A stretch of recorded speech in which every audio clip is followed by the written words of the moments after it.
lucky to have this kind of Revision orientation on the utilization of mathematical learning resources for key stages 1 and 2. Good morning and thank you for being here. Happy learning! Ito yung ipapakita ng ating mga speakers kung saan nyo gagamitin to. Kung anong competency sa level nyo ipapasok. Ang ating mga pinagpipitagang mga resource speakers as what mentioned by our EPS na ito po ang mga kasamahan po natin na umattend sa regional orientation and training. Pwede tayong gumawa ng sarili natin material. Fraction, para ipapakita. Halimbawa to. Kasi malalim ang ating pangalawang deliver. Ayan. Ay, gawin natin sa ito. So, ito. Diba? Square.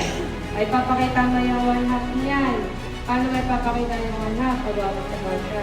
Lagyan mo ng another color ng rubber band. Ayan.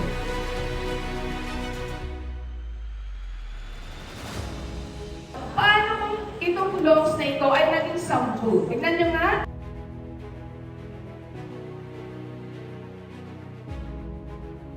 Meron din po siyang part dito kung saan pwede magsulat ng bata. So, medyo maliit nga lang. So, pwede pa rin naman itong magamit.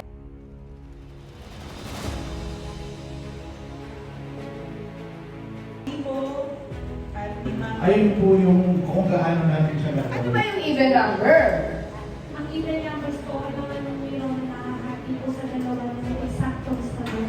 At wala po din. Different fractions. So, mathematics learning resource, fraction streets. Lumilipat ng rate, isa lang lang. Hindi po ma'am, sabi po ng teacher namin yung ganito po yung tawag po yan. It's up to the teacher to decide. In terms of design nila natin, diba? So, dapat, ginagamit talaga natin yung yung 1/10,100,000. Ako yung bata, pag pinatili ako, ano gusto mo? 1A. Tataas ako kasi nakita ko, marami ang 1A.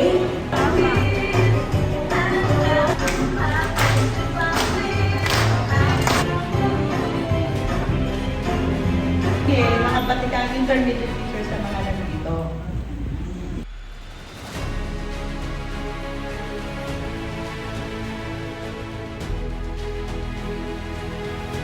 Rectangular placing.